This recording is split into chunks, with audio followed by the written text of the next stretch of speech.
My name is Jochen Luther. I'm a technical coordinator for services here with Ben Churchill's team in the regional office for Asia and the Southwest Pacific of WMO. And can I ask for the slides, please? Thank you. So as I just said, this is part 2 of the technical forum, which looks at early warning systems as an adaptive, climate adaptive measure, experiences and opportunities in Southeast Asia. And when we started the discussions about this forum together with the Meteorological Service Singapore, who really wanted to focus on the climate services and the available products, we quickly came to the conclusion that we should link this to the Early Warnings for All initiative. And this is also why the title of this forum is Climate Resilient and Weather Ready ASEAN. So we really thought this is an opportunity to look at what has been achieved so far and how can we scale this up to all the ASEAN member states. I would like to walk you through the agenda for this afternoon and also tomorrow morning, which is again part of this second part of the technical forum.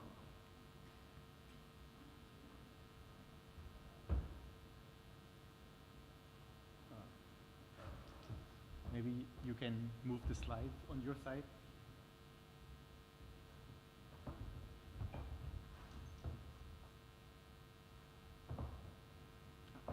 Okay. Great. Thank you.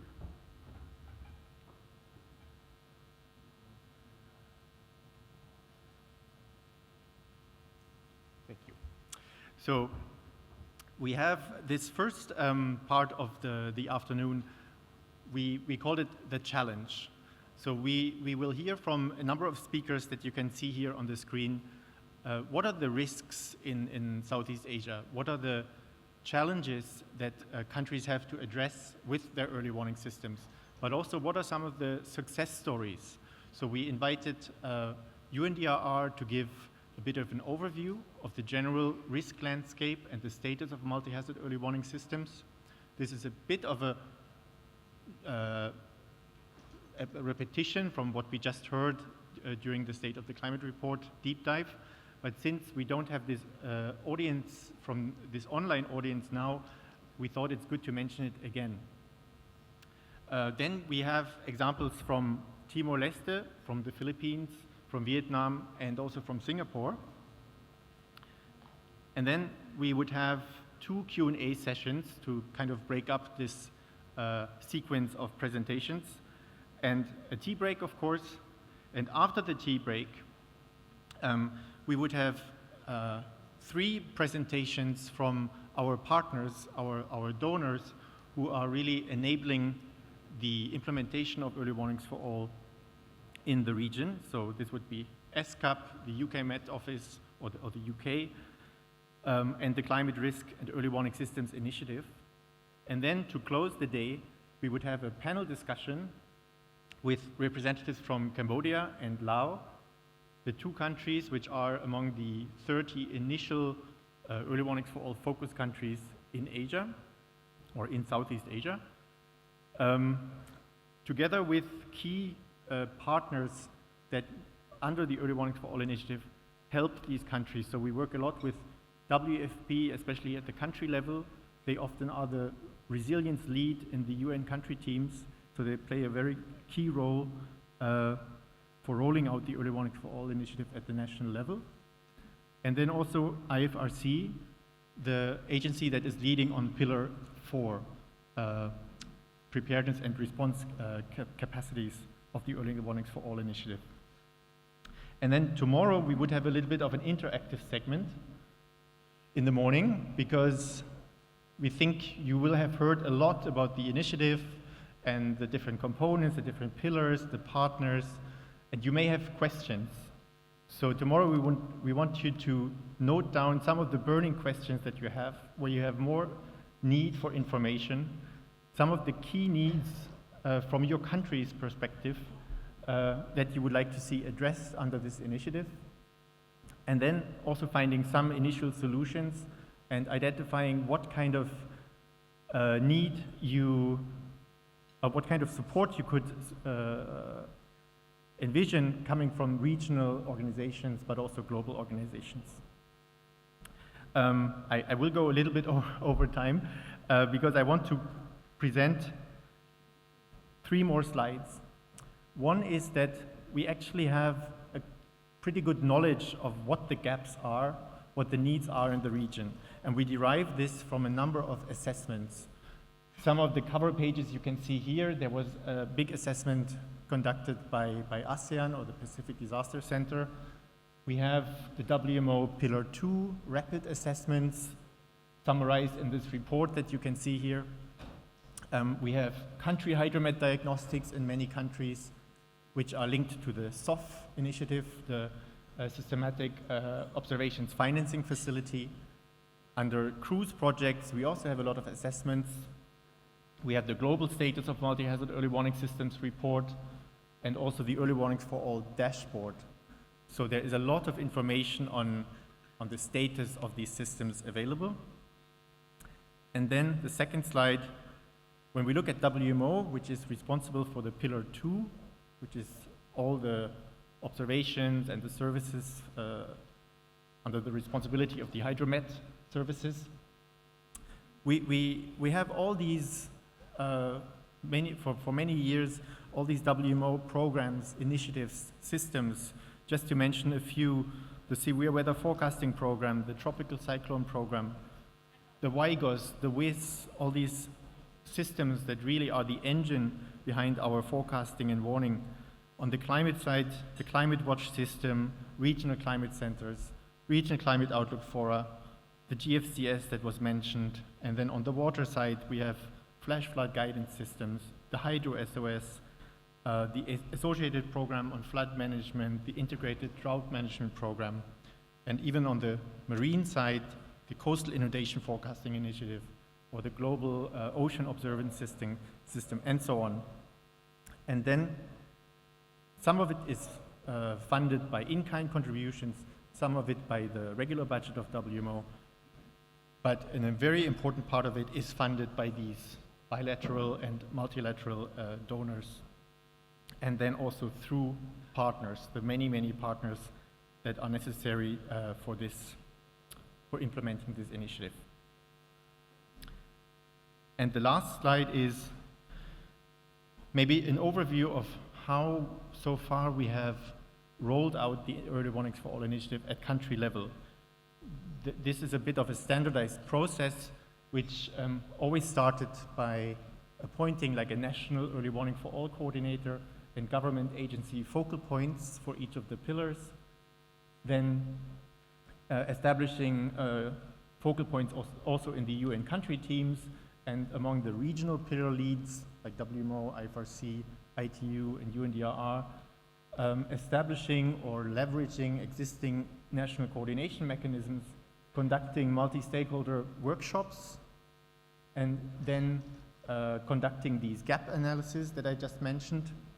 And all of this would feed into national roadmaps for how to strengthen the early warning system. And this would include budgeting respective activities. And then with this roadmap, countries could go to these different multilateral and bilateral donors to implement the roadmap. But without further ado, I would like to invite Marco Toscano Rivalta, who is the head of the Regional Office for Asia Pacific of the United Nations Office for Disaster Risk Reduction, to give some overview remarks. Thank you.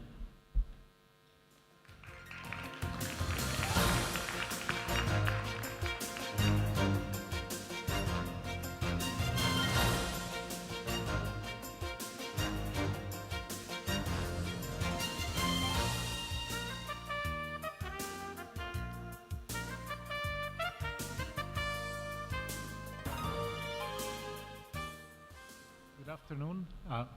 Can you hear me? Yes, no, works well. Good afternoon. Sorry to be here again before your lunch and after your lunch. But thank you again for the invitation, Jochen, to share some considerations. Maybe I will just touch upon on a couple of dimensions. One is the overall progress of the initiatives, and as we were saying today, the early warning for all, at least from a regional perspective, sees the strong engagement again of WMO, the Telecommunication Union, the International Federation of the Red Cross. But in the Asia-Pacific region, we have what I would call a fifth pillar, which is ESCAP. And I will say why I believe that ESCAP is very important in this collaboration. So you may be familiar with the deadline that was given to the initiative in terms of 2027, right? That is to mobilize the resources to ensure the minimum coverage globally for all persons. The Asia-Pacific region, as we have seen this morning, is doing great. We have been working very actively for now over a year and a half with 10 countries in the region. And I would like to really thank the representatives that are here with us today. We are becoming friends as we move forward, and I really appreciate the dedication and commitment that they are displaying in terms of working domestically, but also in enhancing the partnership with new partners regionally. Now, overall, as also Ben was mentioning it in his presentation, there has been very good progress in the development of what is the initial stages in terms of roadmaps.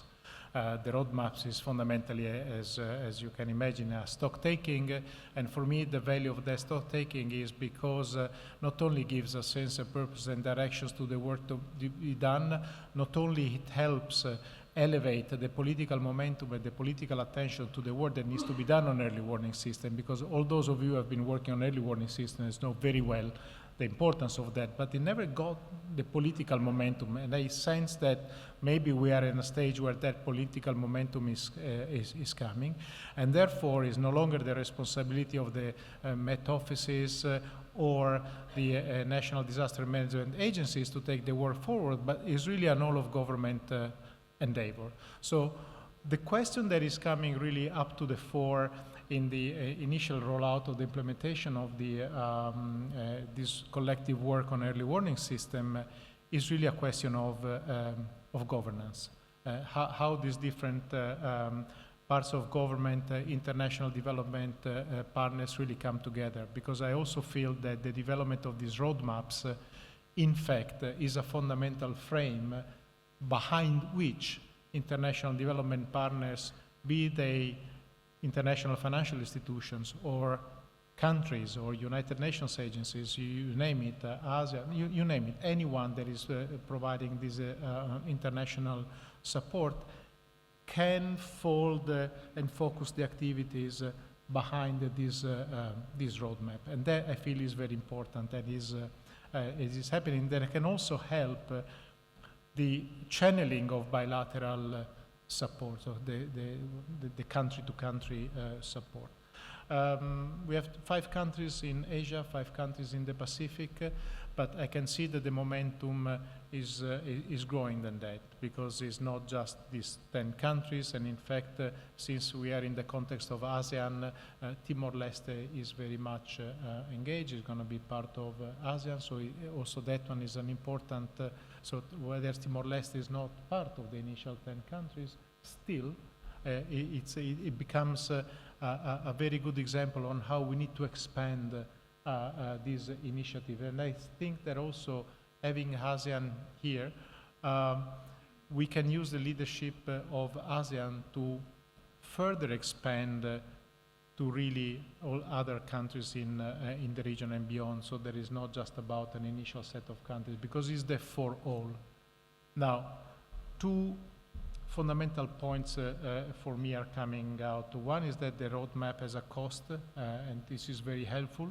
And in that sense, domestically and internationally, I think that this is a very important point, because As I mentioned earlier this morning, for those of you who were here before lunch, there is a significant work that we need to do, and the Met offices and disaster management agencies can do together with the national statistical offices in helping the ministers and the ministries of finance and planning transform disaster risk informations into fiscal risk, because that basically means generating domestic financing, even if taking into account the constraints of the fiscal space available, for investment in the betterment of such system. These are political decisions, and that's where the political momentum that is being generated is very important. So this is one of the positive aspects that I can see as the initiative moves forward. Now, in terms of two reflections in terms of the so-called impact. You all know very well that disaster risk is fundamentally generated by 3 or 4 variables. Is exposure, is vulnerability, is capacity, and is the hazards.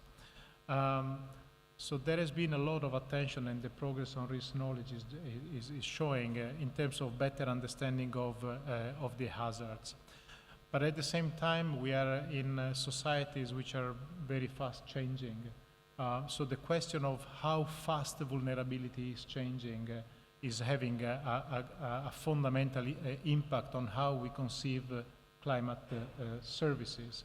And we were just discussing with a friend just now before the session on how much we are really able to cater services and tailor services for poor communities far away. So the question of the changing demographics, whether it is urbanizations, whether it is aging societies, better understanding the intersectionality across vulnerabilities. So we are not just speaking about multi-hazard, but also multi-vulnerabilities. That is becoming an important challenge where the institutions that you represent and the institutions that you are collaborating with, it really needs to come hands on head, because otherwise what we're really speaking is about hazards, but not necessarily about risk. The question of capacities, which is also another important variable, is coming big time to the fore. Why? Because the bleak picture that the report and very strong picture that the reports put forward is that disasters are hitting more and more and stronger, which basically means that societies are not, and institutions or private sectors are not really in a position to recover fully before another disaster strikes. So in the understanding on how the Riskscape is being changed, it's important to understand that this constant erosion, especially for the poorer strata of societies, in coping with the situation. And volunteers are important partners in our joint efforts to reach the so-called last miles. I've been told more often than not that volunteers, they're really decreasing their coping capacities in supporting. So if the volunteers, which are the backbone of the functioning of both prevention and disaster response, can't cope with the capacities anymore, we do have a problem. So how we support and tailor climate services, bearing in mind that the different stakeholders that are really the ones that are enacting and making use of this super important knowledge that you are generating.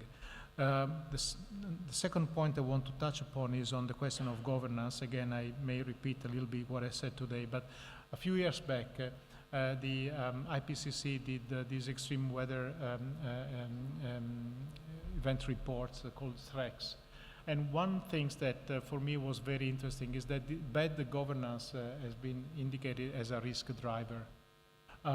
So how we make governance more inclusive, how we make sure that all the different actors in the decision-making process for early warning system is taking place, there is something that we need to work harder, and being a bit more focused on the question of equality and discrimination, being a bit more focused on the engagement of persons with disabilities, a bit more engaged on the resiliency of the supply chains, which really were early warning systems reply. I think my time probably is almost up. One couple of considerations, the question of the collection of data that I was asked to. So the question of governance is having an impact on the data collection, but at the same time there are growing efforts together with WMO, UNDP and other international partners in supporting countries in doing stronger tracking of loss and damage. The question of disaggregation, of course, remains a fundamental challenge, and that one that still is a bit of an obstacle when we need to address this localization of variability, because again, it's not just about the hazard, but it's also about the exposure, the vulnerability, and the capacity of these actors. This needs to come up in, I have 5 more minutes, Jochen. I don't need 5, I'm about to stop. And then the last elements that I want to, which is in this connection, of course, is the question of science and technology and innovation and the stronger use and better use of local, indigenous, and traditional knowledge. This is coming up in the implementation of the early warning for all, especially when it comes to localization of science and the better preparedness for communities. But as we said today, there is much more space for that engagement. And this becomes very important when it comes to transboundary risk management. Why? Because boundaries, more often than not, apart from maybe from Singapore, of course, are far away from capitals. And boundaries are fundamentally where community lives. So the question of transboundary risk management is also inherently connected with the collaboration that communities on borders of our countries have. So when we speak about transboundary risk management, in reality it's not just about the hazard, but it's also about how we can strongly collaborate to enhance the vulnerability, to enhance the coping capacities and the knowledge of these communities really to handle that. So transboundary risk management not only has the big sharing of risk hazard information through the amazing capacities that your office have been generating over years, it has a strong allied in the communities that are part of that transboundary work. And I go back also to some of the volunteers. So a little bit of focus is on that dimension, on the transboundary risk management. With this, Jochen, I stop, and then I look forward to the continued conversation. Thank you so much, Marco. And thank you for highlighting some very, very important aspects that we in our presentations couldn't really go into yet, which is the governance and the inclusivity, the inclusion of all kinds of vulnerable groups from the beginning, but also the transboundary issues and the wider regional collaboration, I would say. We now have, and you also mentioned Timor-Leste as a candidate for ASEAN member states as well. So I would like to invite Mr. Terencio Muniz to come to the stage to present on experiences with implementing the early warning system in Timor-Leste. He's the director of the National Directorate of Meteorology and Geophysics. And I know you have exciting projects going on and also in the pipeline, so we very much look forward to hearing from you. You have 15 minutes. Thank you. Thank you for the opportunity to share our early warning system that we been developed and we been started. It's not really fully good, but we try to utilize all the information that and all the equipment that we have. We can make slowly to help some, our population that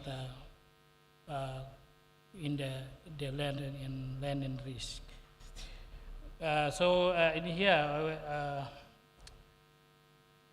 we go through our presentation. We can go through the main the hazard that we face.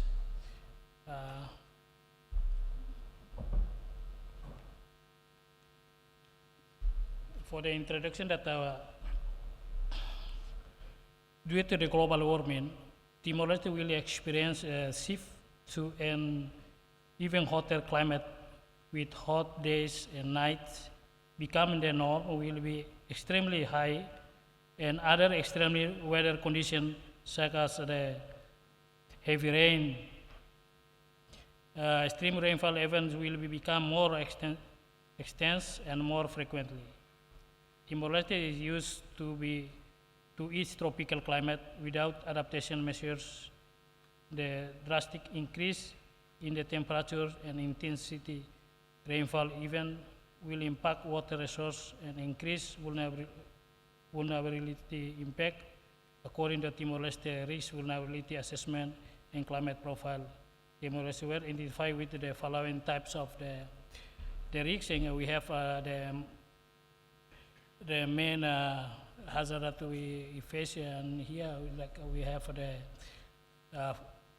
flooding, because we have frequency the heavy rains with the some climate driver that dynamic always in our region. We have like frequently have the ENSO, La Nina, and also we have sometimes we have the MGO pass, and we have the Indian Ocean dipole. So this is the driver, the climate driver that push our climate to become more frequently in the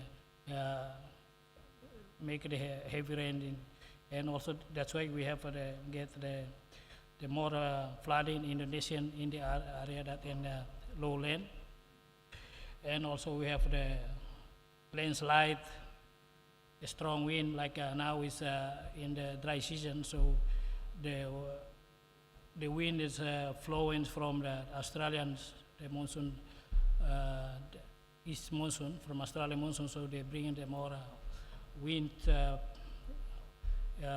in our region, so we have more make some struggle for our some housings, and that's the we face, and we have also the drought and fire.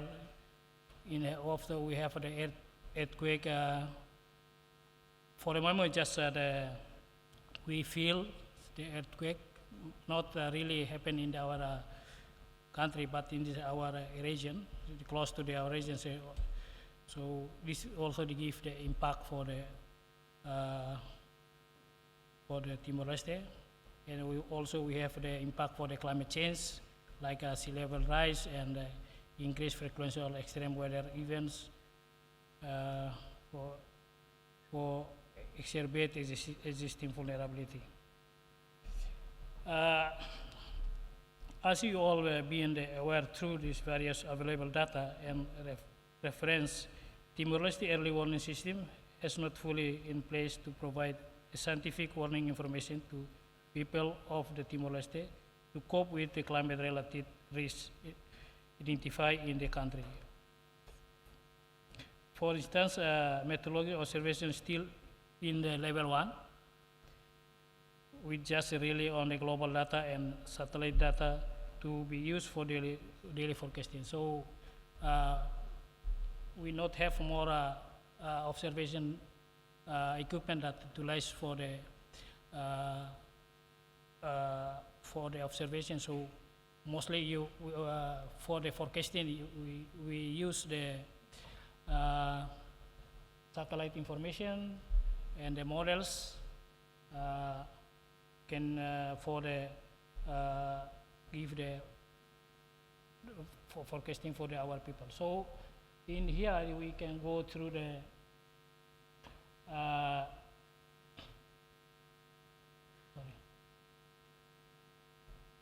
go through the natural disasters. We have like earthquake, tsunami, and volcanic activities. This we are just skip, but okay, we can go through in climate change. We have like our college already mentioned. We have also the sea level rise, and we increase in terms of weather events like and flooding, and we know that 2021 and 4 April we experienced that we have the cyclone passing our country in the south coast and give more impact, including our people for 41 to 42% die because impact of this cyclone, tropical cyclone. So this now is like intensity the cyclones pass in our area. So we have more heavy rains in this, and we you know that for the flooding, and we have also the soil erosion also because the flooding and the landslide. When we have the rainfall, we have more impact for our people that they very rich in this for the impact of this the heavy rain.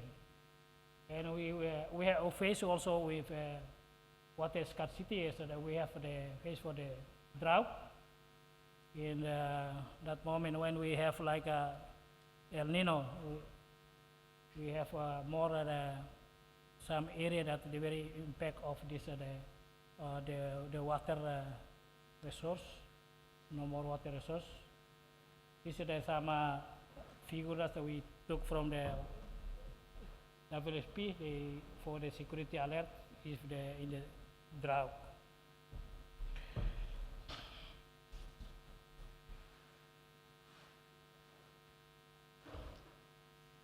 And also we facing for the health also. We on this is especially in the wet season and rainy season. We face that this the data that we take from the health for the WHO. Dengue is one disease that's very common in the Timor-Leste. When they have we have in the wet season, more dengue will come to our people.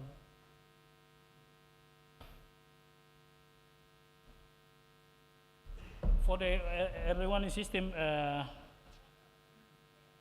so far its early warning systems have been implemented in Timor-Leste by DMZ, National Director for Sorry.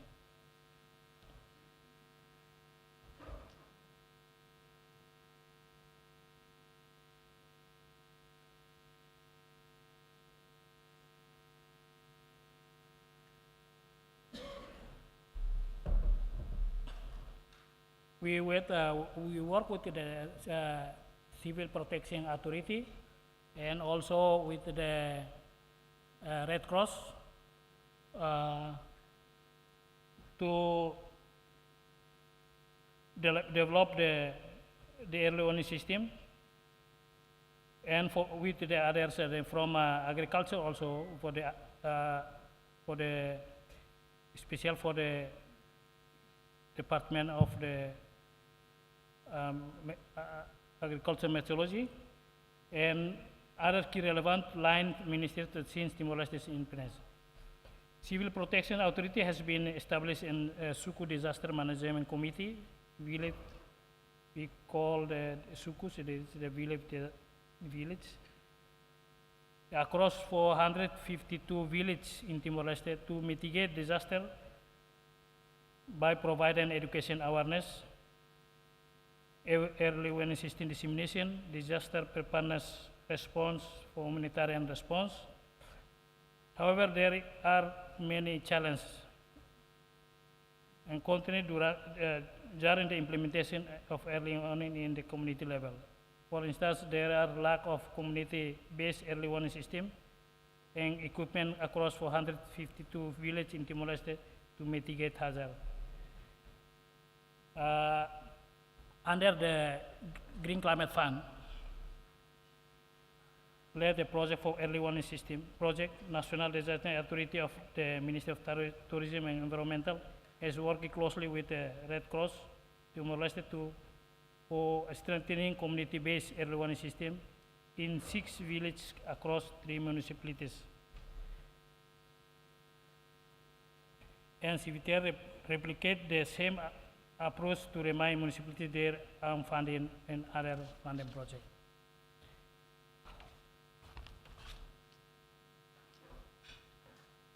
The lack of community-based early warning system in community level remain to hard challenge.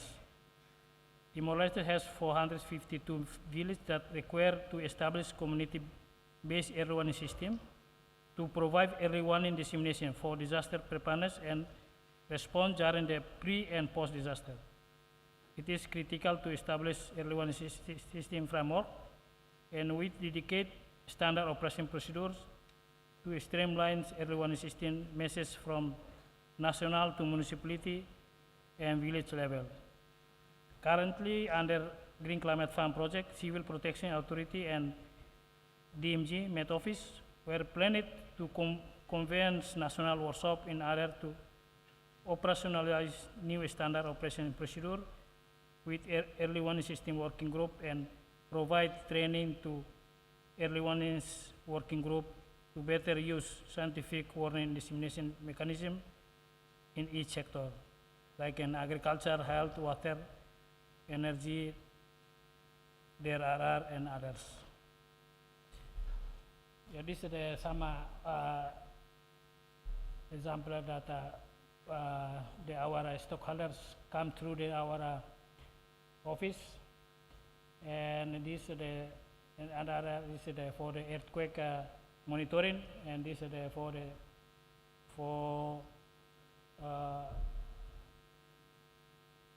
forecasting room.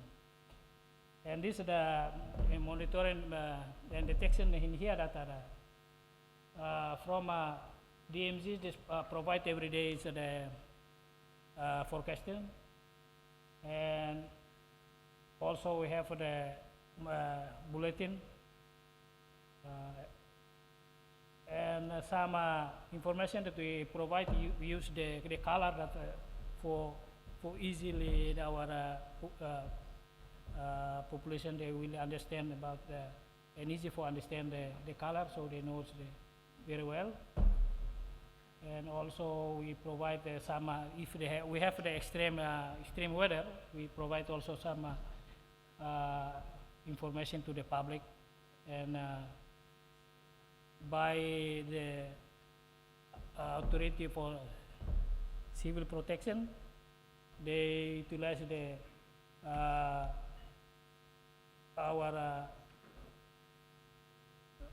operator telecom, and by use the SMS, so it provides all the information every day.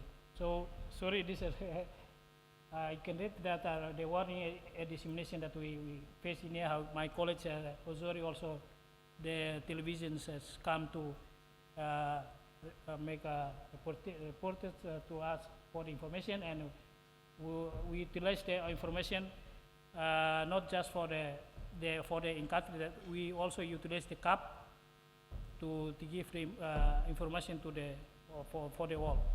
So that we can read is the and also we have like a response capability. We have like a make a dissemination. We have the workshop, we have socialization. that's that we work closely with the other stakeholder. And this is the example that the early warnings mitigate impacts in community, like in here. Under one project early warning project strategic community based in the sick village. In this, our early warning system in Timor-Leste, this provide also for the impact-based forecast. This because this is the just few equipment that we have, so we can produce the early warning just for this area. And this is the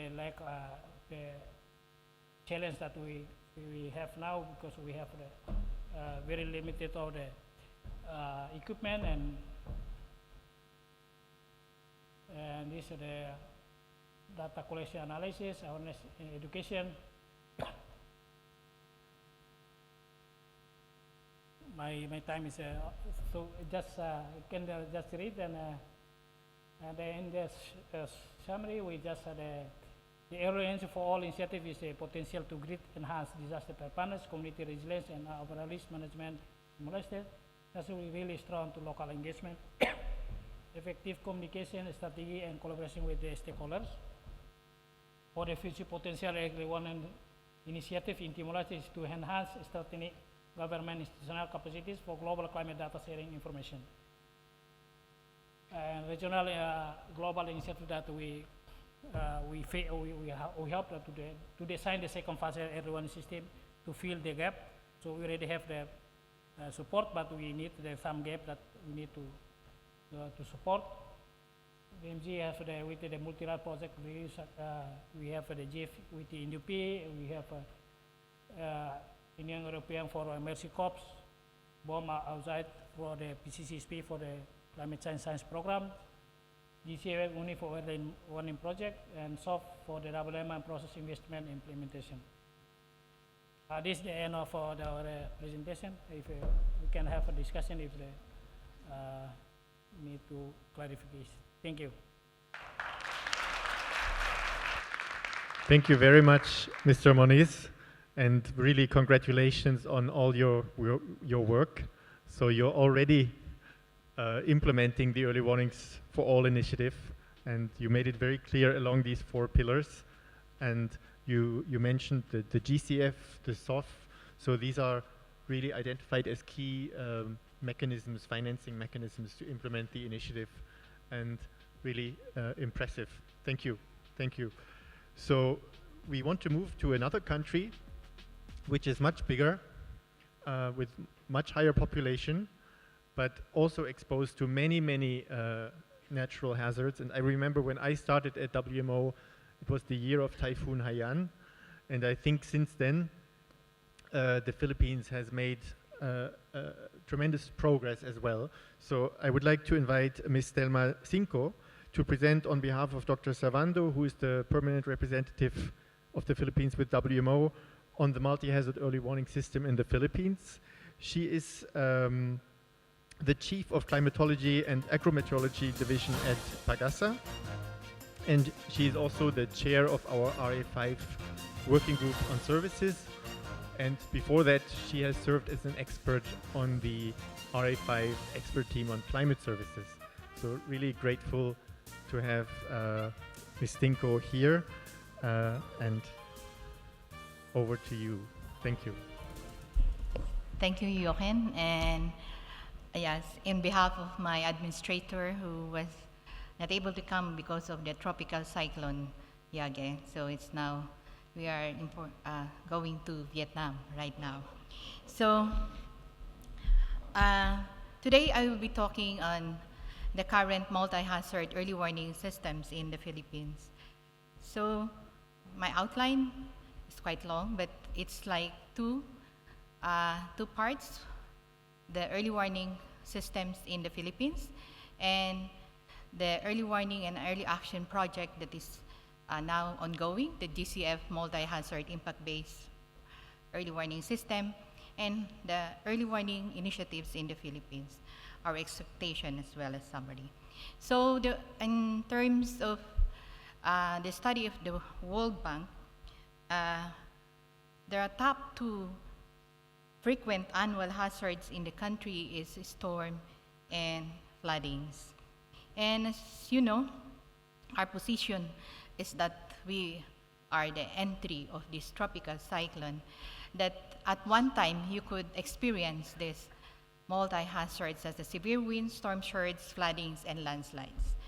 So for that, in the 4 pillars of the early warning for all, we try to discuss where are we now, the disaster risk knowledge, detection, warning, dissemination, preparedness, and response. So by looking at 2 hazards here, in terms of severe wind and heavy rainfall. So the first one, they're so small, oh, bigger, so good to have a very big screen. So the first one is in terms of risk knowledge. We have for severe wind, currently we have return periods for probabilistic severe wind hazards across the country, and risks for risk information for Metro Manila. And for, in terms of Pillar 2, is for the products that we have. So existing in terms of public forecast, if it is still far away from the Philippine area of responsibility, we issue advisory. And in the S2S, like we have detected the S2S DC threat potential, it's very useful because it's like giving you an initial set, like there's an upcoming disturbance. So in terms of high seas, water forecast, gale warning, and also SIGMET for tropical cyclones. So in terms of infrastructure, we have the Met Hydromet network. We also have access to NWP. We have the WARF at high resolution, 12 kilometer as well as 3 kilometer, and we also have access to an ECMWF 0.1 degree, a probability of exceedance of rainfall and winds. Of course, we have access in terms of satellite and MTS as GTS, as well as we are also transitioning to the WIS 2.0. So in terms of the 3rd pillar, it is communication and dissemination. So we adopted the Common Alerting Protocol services in Pagasa way back 2014. So this was being shared with other partners as well. And in terms of utilization of social media, the quad media, and YouTube live weather forecast, we use that as a way of communicating since 2017. And we have, and the government, not only of Pagasa, we have this parallel and horizontal information dissemination framework, national to local, so it's the Office of Civil Defense that's doing that. And in terms of the last pillar, the preparedness to respond, we have this existing, the pre-disaster risk assessment mechanism, and the Office of Civil Defense 4th year emergency preparedness response, or they have the EPR protocols, and of course, the critical preparedness action for local government units under the Operation List 2 on disaster. So this is a sample of our current facilities and equipments in the country. So across the country, we have, under our modernization bill, the government has given us resources for us to expand our facilities and equipment. So another challenge there is maintaining of all these facilities always working. So in that, we also have from 5, before Ondoy or Quetzana, we have only 5 river basin, but currently we moved to cover all the major river basins in the country, and also monitoring the dams when spilling or during El Nino if it is lesser. So this one is in terms of numerical weather prediction and model forecast that we are using right now. So from this 4 weeks, almost every week, we experience tropical cyclone that leads flooding, specifically in the Metro Manila. So it's a very challenging when we don't provide an accurate forecast.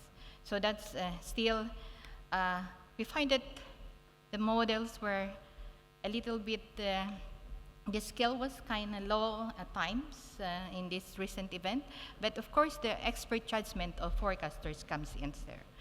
So this is the PIDRA process, wherein in terms of service delivery, in terms of imminent threat in the Philippines, the pre-disassessment assessment is employed to assess risk based on exposure, vulnerability, and guiding the appropriate response from the national, local level. So of course, the first one there is for us to activate this PIDRA, no? So if we detect like a high impact weather or there's a tropical cyclone, then an analyst group is being convened. Then they make their risk assessment. Then the PIDRA meeting is being scheduled, and the core group presents assessment from during the PIDRA meeting. We have the National Disaster Risk Council, so the chair is the Secretary of Defense and Secretaries of Office of Civil Defense. The members here are 45 members, agencies in the national government agencies, and also members are also NGOs as well. And after they had decisions there, after the meeting, then decisions and response and protocols are agreed. So this is the process, and at the first we call the meeting from the national, but also from the local. If they see some imminent disaster or something is happening, then this can be activated in the local. So this is a sample, like yesterday, our president has called, this NDRMC is the advisory board to the president, wherein in terms of risk disasters. So yesterday, it was calling, of course, Pagasa is there, our administrator, in terms of assessing what happened during and where are we now. So this one is like always 24/7 when there is an event. So another thing that they have at the local government unit is they have this list of protocol. They have the very low risk, minimum, or high risk, or they have the Alpha, Bravo, Charlie. So this one is a very, very detailed what to do if it is a Alpha, Bravo, or Charlie. So that is existing, and of course, the Pagasa Cup user since 2017, that's been used by other partners as well. So what works well for the early warning, early action project in the Philippines? So in terms of capacity in providing forecast and early warning for different hydromet hazards, and of course, one in terms of governance is the existence of the pre-disaster risk assessment mechanism at the national, regional, and local levels to bridge hazard information into preparedness action. So what needs to be improved? Of course, updated hazard susceptibility risk maps and operational of impact-based forecasts and warnings both at the national and local levels, and preparedness action protocols by local government and national needs to be updated aligned to an IBF. Currently, we are working on a traditional, but we are now moving towards an impact-based forecasting.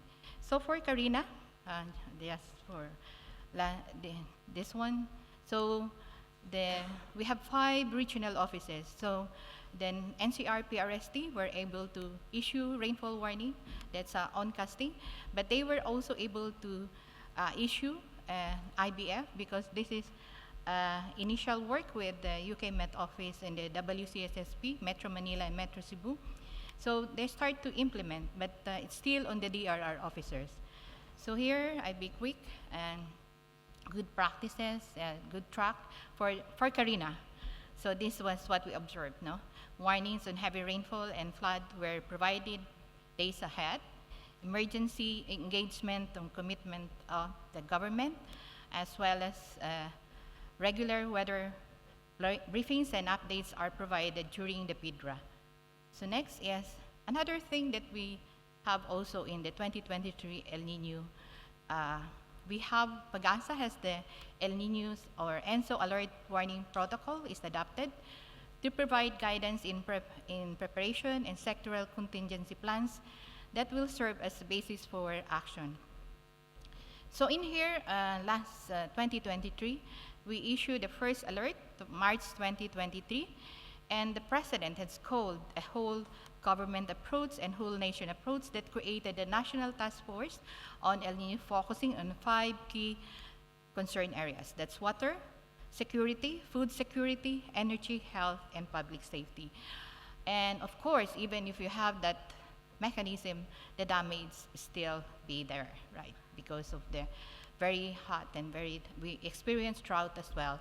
So here is a documentation from an NGO like FAO using the climate data from Pagasa, and they did anticipatory actions and provided, it's there that a $1 equivalent is avoidance, as well as total is a benefit of $537 for an equivalent of $1. So that is for how could we improve. So there's still gaps in translating early warning information to action. As I said earlier, even accurate warning that it fails if it doesn't trigger action at the community level. So a key challenge is lack of technical capacity as well to translate hazard information into potential impact. And of course, I have another one, so I'm very quick. So we have the first GCF project in the Philippines, which I am the lead. This one is a 5-year project from 8 executing entity. We have 4 outputs from the science and establishment of the warnings and having a knowledge decision support system. Then, of course, output 3 is in the local communities, like gender sensitive capability, and looking at also IP communities as well. And it's after 5 years, it doesn't stop. So mainstreaming is also a part, and also policy. So in terms of the hazards, it was so ambitious. We are looking at 4 hazards: severe wind, floods, landslides, storm surge, and landslides. So I have 1 minute. So with that, collaboration with partners is very essential. So we build that in the project, like the WSSP with the UK Met Office, and we build on that. And what is the framework? Of course, weather hazard risk information, then impact-based warning, then communicate, then communities will act. So this is the framework. And the first one is like integration in risk matrix, is that how do we integrate hazard, exposure, and vulnerability? We have studies before, like the developing damage curves for like buildings. So we have this one. So on contextualizing that buildings into terms of impact or damage. So for you to be able to establish what is minimal, minor, significant, and severe. So this is some way of quantification. But of course, the impact tables is being developed and co-developed with the stakeholders from the local partners, as well from local, regional, and national. So here are the samples wherein co-creation of impact through collaboration, and of course, revisiting our current, their list of protocol, aligning it to an impact-based forecasting. So you need to have a dialogue on how we transition that. And of course, output through is anticipatory actions. And we work with World Food Program in output 3. And of course, with the 4 project sites. And of course, reviewing current policies on how we could implement IBF. So with that, we have the DILG and of course, OCD on the national policies. But my name is Cinco, and I also borrow some words that I have. So I have five. The cinco in Spanish is five. So first is collaborate. It's essential when you do IBF. Co-produce, co-design, as borrowed of this, but I have to look into this. Communicate or co-delivery. Then that builds coordinated or calibrated action. I would like say calibrated action so that there will be no wasted resources. And of course, when you go through this, a whole government approach, a whole system, so there is a commitment of change from all the partners. So with that, I think I will not, these are some support that we need, like flood, landslide, and storm surge in terms of translating it to the secondary hazard, the tools. We need those tools and also how to communicate it down the line. So experience from triangulation from the science as well as indigenous practices. And of course, these are possible things that we can improve, like online platform on dissemination of forecasts, because they said it's like having it only in Pagasa, but sometimes it's clogged. So you need to have it disseminated on all possible platforms as well. So I think early warning all can be a mechanism to fast-track adoption of multi-hazard impact-based forecasting and early warning in all members, but they may need to be realistic in terms of timeline to allow flexibility with achieving sufficient funding. And of course, that's a summary, but I said, for them, we all need to work together. For in the end, efforts that we do now is to protect future generation against the impending impacts of climate change. With that, maraming salamat and thank you. Thank you very much, Telma. This was very, very impressive, and also for your last comments there on the how to be realistic with the ambitious timeline of 2027. And I think you really focused on the importance of collaboration and governance, but also initiatives like anticipatory action you mentioned, and it was really impressive. And I think tomorrow we will have more time during the group work to go a little bit deeper and also share the experience from the Philippines with other countries in the region. We are a little bit behind time, but still I saw that there are a couple of questions on the pigeonhole. One of the questions was to Timor-Leste, which is actually whether you have a loss and damage database to collect historical impacts from severe weather events. Yeah, you have the mic there. You just turn it on. Yes, this is under the civil protection responsibility for the loss and damage. So I think they have the database for this, and my colleagues also from the civil protection in here, we can ask them for the information. I just give to my colleagues that.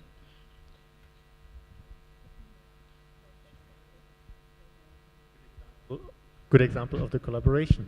Well, thank you for this opportunity. I think this for this question is in Timor-Leste we have a civil protection authority. Is the one agency for responsible for this disaster management. So we have this inventory is when it's what is some training is as a couple years ago, and then now we are developing this database for our data collection and for the data historical, and then we can update it in the system. Now we are modified to this, we call it Timor-Leste disaster database. And then the original one is the Desimentar one is the global one, but we all already to modify to this our own this language. We call it BDDTL, Base de Dados Disaster Timor-Leste, or we call it Timor-Leste Disaster Loss Database. Thank you. Thank you very much. Maybe one more question. I would take the one whether the ENSO or El Nino warning system takes into account future vulnerabilities or changes in vulnerabilities. Can you say something to that? Thank you. Yeah, the current El Nino task force was responding on the current, not on the future. But it's a good question on how we could expand that task force for us to be able to see of the changes in vulnerability in terms of changing in temperatures as well. So this one is just responding to the current El Nino and what has to be done by the different themes, 5 thematic themes. So yes. Thank you. I see there's one question on funding, and maybe we can park this question until we have heard from some of the donors, and also we can discuss it again tomorrow during the group work, but also during the panel discussion. I would like to move on to the next speaker, just so that you also have a coffee break and discuss more during the coffee break. So I would like to invite Mr. Tran Quang Nang, sorry for my pronunciation, to present on enhancing Vietnam's early warning systems and opportunities under the Early Warnings for All framework. He is the Deputy Director of the Department of Management of Meteorological and Hydrological Forecasting at the Vietnam Meteorological and Hydrological Administration. And there he is responsible for advising, planning, managing, monitoring, and evaluating meteorological and hydrological forecasting and warning activities in Vietnam. Over to you. Thank you. Okay. Good afternoon, everyone. At first, let me thank you, the organizers and SMC and WMO giving me a chance to be here and showing our forecasting system and what we have done in the past and what we need to do and our priority in the future to enhance the capability of our forecasting system. At first, take a look at my presentation today. I would like to show some kind of overview of the natural disaster in Vietnam and how our early warning system work, some lessons learned and challenges, and our future to enhance the early warning system. And the last one is some kind of opportunities under the early warning for all framework. And at first, take a look at the overview of natural disaster in Vietnam. As you all may know that we are located in the Asian monsoon tropical region, and we are affected by a lot of various large-scale weather patterns. And this pattern cause natural disaster occur around year-round in all areas, especially in mountainous and coastal areas, significantly impact the livelihoods of the people. And this slide shows the distribution of natural disaster across different regions in Vietnam. And mainly the country faces around 21 types of natural hazards, mainly from meteorological and hydrological sources. The 5 most dangerous types of natural hazards are tropical cyclone occur in the coastal area, landslide and flood in the mountainous area, and thunderstorm, drought, and especially in Mekong Delta, we have drought and saltwater intrusion. And of course, today, my digital regional have to come back to Vietnam only to prepare for the typhoon coming soon to the next 2 days, and it is a very serious situation in Vietnam now. Yes. So for overview of the losses in over 30 years ago, over the past 3 decades, the number of deaths and missing persons due to the natural disaster in Vietnam has been decreased. But currently, the greatest losses are still caused by flash floods, floods and landslide. And the number of deaths has decreased, but the financial loss have increased, mainly because of Vietnam economy now has developed, resulting in more assets being exposed to natural disaster risk. And the next is, I will introduce a little bit about our early warning system. The first one I want to show is pillar about detection and monitoring and forecasting the disaster. And this is, Vietnam early warning system. We are under the MONDE, the Ministry of Natural Resources and Environment, and we include seven key office centers supported by 7 regional and center nation weather for monitoring and disaster preparedness. And the national forecasting and warning system has 3 levels. The national center we coordinate with 7 regional and 56 provincial centers to monitor natural hazards like tropical cyclone or flash flood, and forecasts are shared with the disaster management division and government bodies and the public through the various channels. And the observational network now of Vietnam, we include more than 186 surface meteorological stations, nearly 3,000 rain gauge. We have a lot of hydrological stations, also the marine station, and now we have 12 Doppler radar and 18 lightning detectors.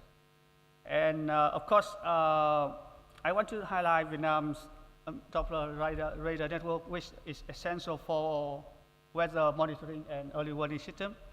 The network currently includes several upgrades radar across the country, and these radar have been upgraded over the years to improve coverage and accuracy.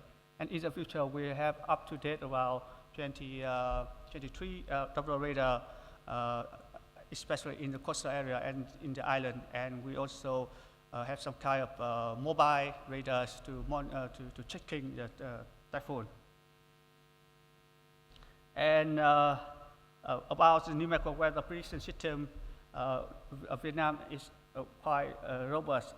We utilize the high resolution models supported by the supercomputer XC40, and we end up being a simulation down to 3 km resolution. The system includes a variety of deterministic and ensemble model which provide abundant and detailed information. And we focus on the ensemble forecast. This is highly variable for disaster risk and management, offering a range of possible scenarios to better prepare and respond potential hazards. And currently, Vietnam serves as a regional forecasting support center for severe weather, and as a service is a flash flood guidance system. And here now we try to do my best based on the ensemble forecast and the NWP products, as well as the technique transfer from WMO. And in the recent year, especially in 2024, Vietnam enhanced international cooperation through some kind of cooperation with WMO, ASEAN, and some kind of country like Japan, US, United States, and other countries to strengthen our capability and to make research and weather forecasting. Some projects based on cooperation include initiatives like Proposal 3 and Flash Flood, and support by COICA or Zika, all of them to strengthen methodological and hydrological capability. For the pillar warning dissemination and communication, in the early warning system, the communication pillar focus on dissemination warning to the community. Whenever a natural disaster occurs, we will issue the reports, and the regional and provincial station will provide detailed information for the related agency. As a national disaster management, the Forecaster Center will send information to the Disaster Prevention and Control Steering Committee, as it is special agency of Vietnam. I will introduce later. For newspaper, for media, postcarding station, and now we have a lot of types of providing information about new technology. We can provide through Facebook, through social network. Facebook, Zalo is a special network of Vietnam, or website, or build some kind of weather app to transfer to the people. Especially Zalo is a kind of unique social network, and we cooperate with them, and whenever severe weather happens, we can collect some kind of reason and kind of small reason. We can directly send up-to-date 1 or 3 hour message for them. And for the response capability, and now we have the, as I mentioned, we have the Central Steering Committee, Natural Disaster Prevention and Control, which includes members from all of the ministry and sector. In this committee, members report based on their assigned function with input and activation information from the Meteorology and Hydrology Agency. And then the Prime Minister or the Deputy Prime Minister will be the one who makes the conclusion. And also my Deputy Director is also the member of this, and today come back is a member to report to the committee. And of course, this committee will, with the one who oversee the implementation, coordination, and mobilization all of the resources and force at the national level, including national cooperation in large disaster, in large scale disaster or emergency. I don't mention about the pillar risk knowledge, disaster risk knowledge, but now in Vietnam we have the government invest some kind of project to build the disaster map, and we are now implementation, and we will finish this kind of map in the next 2 or 3 years, and then do some kind of training about that disaster map for the public and for the related agency. And for the lesson learned, Vietnam, the early warning system proved effectively and minimizing disaster impacts in 2012, 2020.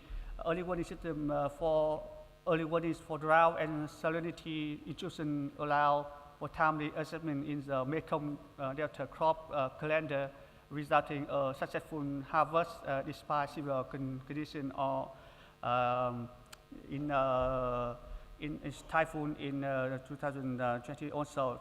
Typhoon number 9 is one of the most strongest typhoon over the past 3 decades, but we issued the early warning before 3 or 5 days, and then the early warning system is effective, and then the damage is minimized, and no one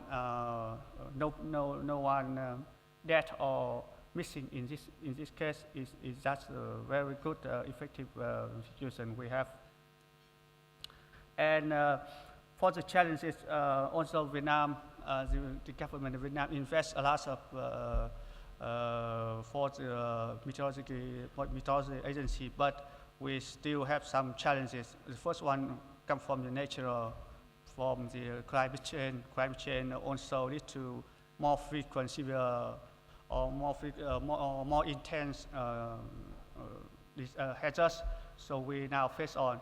And for the social demands, with the development of Vietnam economies, the demand of the public and the demand of the officer and the government is now higher than the past, so we have to try to fix them. And for all, we have also some challenges from the subjective issue like lack of awareness, super implementation of a guideline, or inadequate planning and updating, or insufficient training and equipment for response teams, or delay and incomplete early warning communication. And so in the future, we try to fix all of this to be a very effective early warning system. And some our future. This is the future plan for our warning system. Because we come from the meteorological section, so we focus on this situation by improving monitoring and forecasting, and developing and enhance early warning system. And of course, we try to cooperate with other agencies and to enhance impact-based forecasting and data sharing for all of the agency, inter-agency to do the impact-based forecast. And lastly is the opportunity of Vietnam under early warning for all framework. The last slide, we want to highlight this opportunity, and Vietnam is committed to close collaboration with the early warning for all initiative, sharing the experience and contributing the climate adaptation efforts. The key opportunities involve seeking financial and technical support from the WMO and the international partner to enhance forecasting technology, improving training and capability building for disaster risk management, and establishing a mechanism for sharing meteorological and disaster risk and among ASEAN countries, and to enhance the early warning effectiveness. And that's all. Thank you.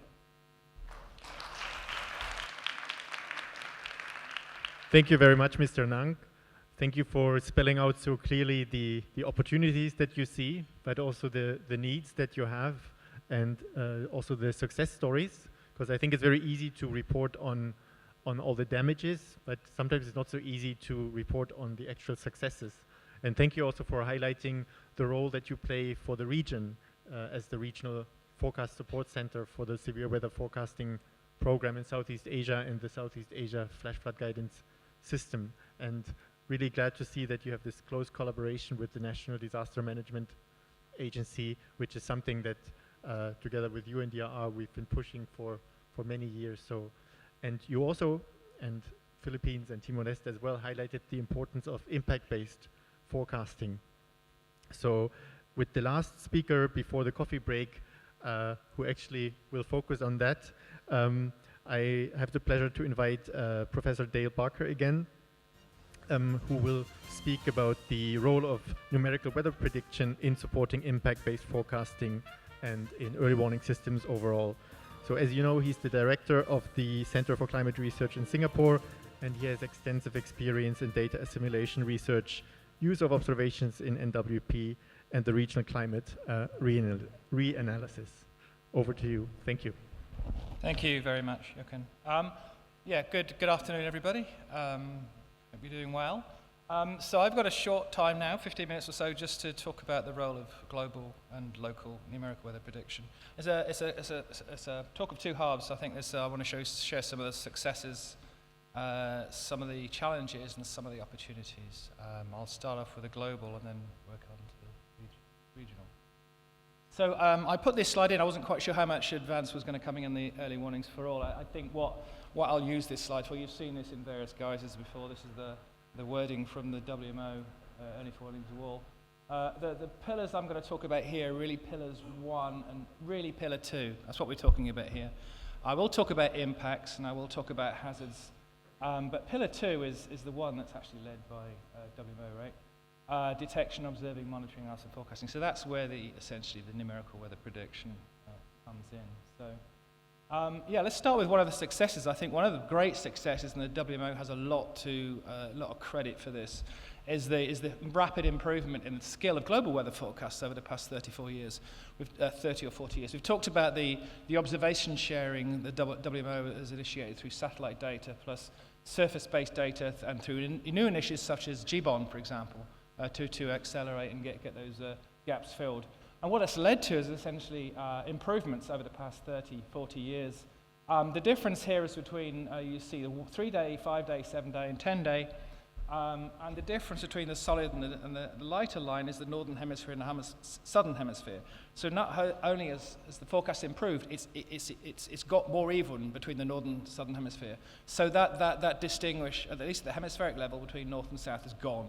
So in principle, we can provide these kind of forecasts across the globe. Of course, there are regional biases, but again, that's a major success, and largely due to the satellite data era in terms of bringing the observations up in the southern hemisphere. But it's not just about the observations. I'll talk about the 3 big things: the observations, the models, and most importantly, I think, increasingly going forward, the supercomputing, the IT infrastructure that enables us to all fit together and run in an efficient way that can deliver forecasts on time. So let me start with the observations. And when people say, well, what observations do you want? I think we need to emphasize is, what are you using observations for? Now, we're talking here about numerical weather prediction. Okay, you initialize a forecast, and then you run a forecast from those initial conditions, that analysis. But that's not by far the only reason you use observations. So when you want to invest in observations, be very clear about what it is you need them for. And it could be just because you want to understand how something works. It could be because you want to monitor what's happening now. It could be air quality now. It could be sea levels now. It could be heat stress right now. To make a decision right now, that's nothing to do with numerical weather prediction, but a very important application is observations. And different ones there. And if you take it from that application perspective, I will tell you a different answer. I will tell you a different answer if you want an observation for nowcasting versus a 5-day forecast versus a heat stress diagnostic. I'll tell you a different answer. So be very clear about what you need observations for. Again, very messy, challenging to distribute, data restrictions, etc. But again, some major successes to allow the global weather prediction systems in particular to make the progress they've been able to over the past few years. So observations, why? We're funding them for what reason? Do it for the right reason. Okay, supercomputers, I'll do that one next. And this is an example I was involved with about 10 years ago now, where, again, looking at case studies, cost-benefit analyses. We could do this for observations. You've seen World Bank reports. You've seen WMO reports. You'll see general reviews of national Met services. That link down there is a general review of the UK Met Service done about 8 years ago. And it's done on case studies, and it's about the impacts. It's not about, it's what's the delta? All right, we buy a big new supercomputer. How is it going to make anything better? Can you quantify that? And of course, there are big organizations that go out there and do this stuff as their business. And the way this one was done was, okay, take particular sectors. Started with civil aviation, renewable energy, food supply, flooding. You say, okay, what's the return on investment from 100 million, say, investment? And it adds up, right? You keep adding case studies until your case is made. So this exercise finished when they got to 22-to-1 return on investment. 9-to-1 from climate change, 3-to-1 from aviation, etc. Point being that you can quantify this stuff. It carries weight within governments, but you've then got to deliver. If you're gonna get these investments, you really have to deliver. And of course, this has led to, in the UK at least, £1 billion was awarded in 2020 for just the supercomputer. Nothing to do with observations particularly. The supercomputer, with a bit of observations. And more recently, even this year, a further 300 million to allow AI to be used for weather and climate applications. These are huge sums of money, and this is just for one of those enablers, the IT infrastructure. And again, be different numbers in different countries. The point is the same. There's an objective analysis that's done. The numbers are large, so the investments are typically large. Return on investments. So the third one, the models. The models, of course, are the things that propagate our observations forward in time, whether it be to the next 30 minutes, the next day, the next hour. And we've seen examples where we propagate forward for projections for the next century. Of course, they're vital. But there's a revolution happening. The advent of AI, the advent of GPU architectures means we really have a fundamental redesign of our climate models. Our current models have been developed over decades, just do not run on next generation IT infrastructure. So major challenge, major investments to allow them to run on these big investments. It's a worldwide activity. It will slow the science down. The rate of improvement of forecast accuracy is definitely slowed in the past few years, except for one area, I would argue. And that's AI. So AI is, the papers are coming out on a weekly basis, a monthly basis. I used to read papers. You can't keep up these days. I need AI to decide which papers I should read on AI in weather and climate science. There's so much coming out. So absolutely amazing the progress is being made. The earlier slide was what's been called a quiet revolution. I don't think changes over decades are particularly revolutionary. It depends on time scale. But these changes are happening on months and a few years. So this truly is, in my view, an amazing time to living in weather prediction and the application of AI. This is a massive improvement, and you can see the improvements again, just various comparisons there between different types of AI models developed by different private sectors or organizations out there, the Googles and NVIDIAs of this world, actually beating the number one system in the world, which comes from the European Weather Center. Beating that, which has been developed over decades, and doing that with less compute resource, with less people, just being able to access the right IT infrastructure. IT infrastructure is absolutely huge. You've seen from NVIDIA stocks how IT infrastructure is really dominating many different fields, and that's true for weather and climate science too. So I show this slide, this is my last one on the global stuff, this is the high level, going back high level, the World Economic Forum's Global Risk Report. And I show this sometimes just to try to enable people to get involved in weather and climate science, and I've got a new reason now. Because we always see that extreme weather and climate change impacts is up there at the top, environmental impacts is up there at the top. So 2024 report came out earlier this year. In terms of the current year, extreme weather, AI, social and political polarization, that tends to move up and down depending what's happening. The pandemic, of course, jumped up there from nowhere in 2021, and then it disappeared again. It's disappeared again now, right, in terms of the big scheme. If you look on a 2 years or 10 years, you see a couple of things. Say just focus on 10 years. It's all green at the top, and this is what you've seen for the past 5-10 years in terms of the top risks for society, all environmental. Top 4, number 5 and 6, misinformation, disinformation, advent, AI. So AI is the next two. So I put the two together and think, all right, AI in weather and climate science, I've got the top 6. Come on, students, work in this field. You've got the top 6 of the things that are most important to society over the next decade and in decades to come. So I think that's a real incentive for what we do and how we might use AI in weather and climate science. Some of these other compound risks, involuntary migration, that's not completely separate from climate change, right? That's involuntary migration due to sea level rises or droughts or whatever it might be, deforestation, whatever it might be. So this is all related and a very important topic. So that's the general global stuff. I'll come and actually spend a bit of time doing on Singapore now. So going back to the early warnings for all the disaster, the impacts, the hazards. So in terms of the hazards and the impacts for Singapore, this is where we need to start. It's what decisions need to be made. It's about who's making a decision when it comes to weather and climate change, and what are the kind of decisions they need to make. We've talked a lot about that this week, and that's right. We need to be talking about that. We start there. So again, in terms of Singapore, turbulence, you would have seen in the news, unfortunately, a fatality on a SQ321 flight from London to Singapore. It's a big issue for aviation.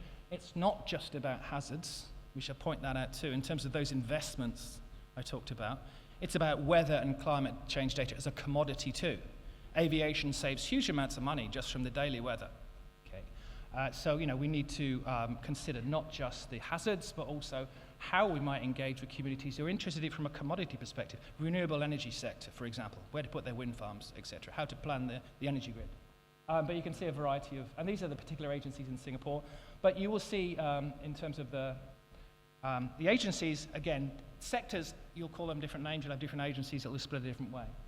But okay, so that's taking it at the top, and what I want to talk about very briefly in a few slides is how the science is supporting that. We want to arrange that in Singapore. And so what we're doing essentially is we talked about the enablers, and I know the GDPFS, the WIPS thing, talks about enablers too, and we're talking about the same thing: observations, models, supercomputers, IT infrastructure, people and partnerships at the bottom. These are the things that we need to do the research which can bring the benefits through to the end users. The particular research questions here in the middle are the particular ones for Singapore. Again, pretty generic in terms of predictability, weather extremes, tropical processes, etc. The application areas in the middle there are the ways we deliver that research to benefits. And again, this is where we get from the pillar 2, which is the forecasting. The application could be nowcasting, it could be regional climate projections. You heard a lot yesterday about the V3, for example, that's climate projections. We would ask to talk here about weather prediction. That's somewhere in the middle, but again, we split it by timescales. So a little bit about weather prediction, our approach in the middle there. And next 48 hours for us, really. Very briefly, we can, again, the systems can use global model directly. We tend to use ECMWF and our forecasters and downstream systems. For example, Hazel Koo talked about the storm surge modeling. That will use the system directly. But what we want to do is add value to the global. We want to do better than what the best global model can do. And we need to also, very importantly, show, a lot of us are running regional modeling, NWP. We need to be able to demonstrate that we are actually adding value. It's not obvious. Just because you take a model, download it, and run it, it's going to produce a better forecast. Typically, it won't. It took us about 5 or 6 years to get the system we use to provide a better forecast than ECMWF. That's not surprising. That system's the best in the world, and it's had huge amounts of resource added to it. But that's our challenge. So some examples of products, probabilistic weather prediction. In this part of the world, rainfall is very unpredictable. The predictability is limited, so we need very much a probabilistic approach, so ensemble forecast, for example. Heat, we talked about heat products, for example. Probabilistic, again, it's not a deterministic world. We have to look at risk-based studies of likelihoods, of course, as well as the particular impacts, the likelihood of those impacts. An example here, which is an animation that will show the cloud imagery. It's from model, it's not from observations, but I should probably move on. So in terms of our configurations, we started off this about 10 years ago, actually. We were from the Met Office and working with CCRS and MSS to develop this, what we call SING-V system for weather forecasting. It's kilometer scale. The weather phenomena around here are fairly small scale. Singapore's a small place. We really need to target kilometer scale and below. And we can spread out where we can run at lower resolution, or we have a bit more time to run the forecast. That initial system has resulted in many different configurations. The word seamless gets used a lot. What we mean by seamless is we're using essentially the same modeling system for weather forecasting as we are for those regional climate projections we talked about yesterday. And it's a very powerful tool. It's a very efficient use of resources. But the other thing it does, it gives you confidence that your regional climate projections are based in reality. If you're using that regional climate model every day to produce your weather forecast, and it's producing results that are reasonable, you have much, much more confidence that you can use that to understand what's going to happen in 50 or 100 years' time. And that's the power of the seamless approach, that and the efficiency gains. So it's an ensemble prediction system. I mentioned Aurel and Sandeep talked about the V3 climate projections, but the NWP. Very briefly, again, the important point from this slide is we have to objectively demonstrate that we're consistently adding value to what we get from the global modeling centers. And we do that every month, and we've done that every month since the system was developed in 2019. And green means we are adding value. This is precipitation, local precipitation forecasts. It's not surprising. ECMWF model is the best in the world, but it only runs at 9 kilometers. It doesn't resolve Singapore. It doesn't resolve the score lines that we see in this part of the world. So it's not surprising, but it's not a given that just by running a model you will add value. So you've got to do it, and you've got to show that you're doing it. Very briefly, this is the system. I don't have time for this really, but the case study. When it was going off yesterday morning, you heard some bangs outside. That was, I'm told, I apologize to our MSS forecasters, I've been told since this morning that it is not a Sumatra squall, but it was a very exciting, just from the way it was initiated, etc. But you probably didn't hear it, but you would have seen the rain if you went out there in the break. That was a real bang. You had a few bangs, and this is the kind of interesting, very very fine time scale. There's a 4-degree drop. You wouldn't have noticed because you were inside. There's a 4-degree drop between 9:30 and 9:40 yesterday morning. You know, and that's less than a time step in the global NWP model. You know, you can't just rely on global NWP.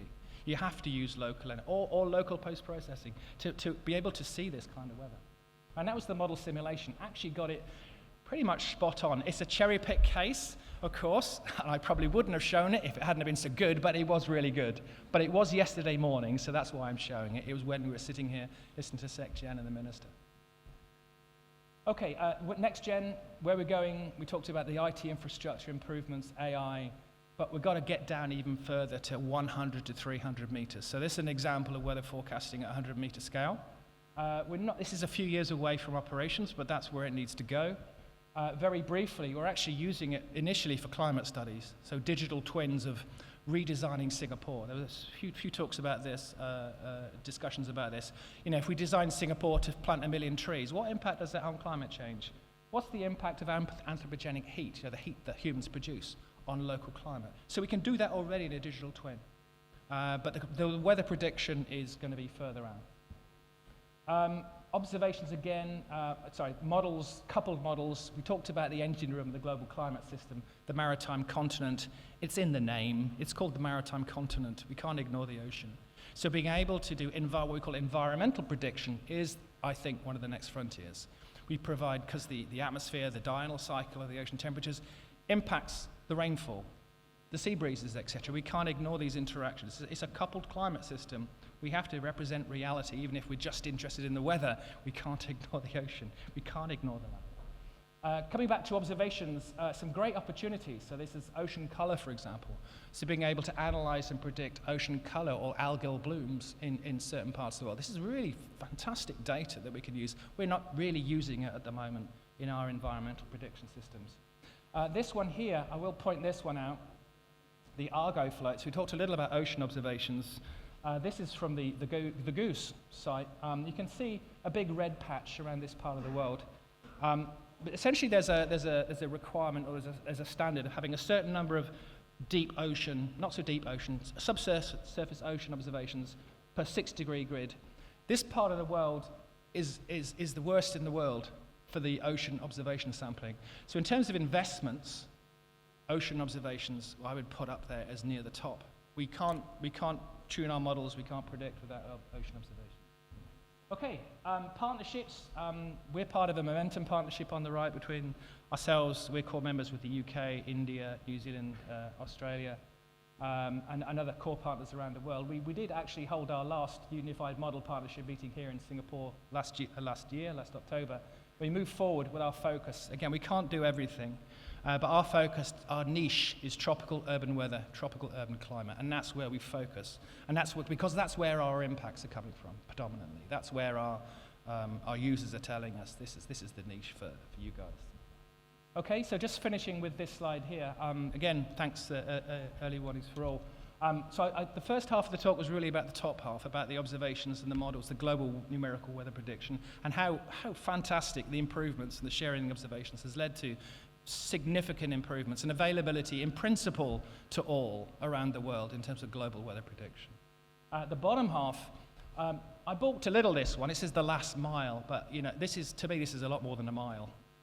It's not just taking those models and you know, that's what we're talking about, right? We're talking about how we get those. It's a long way from global weather predictions to end users.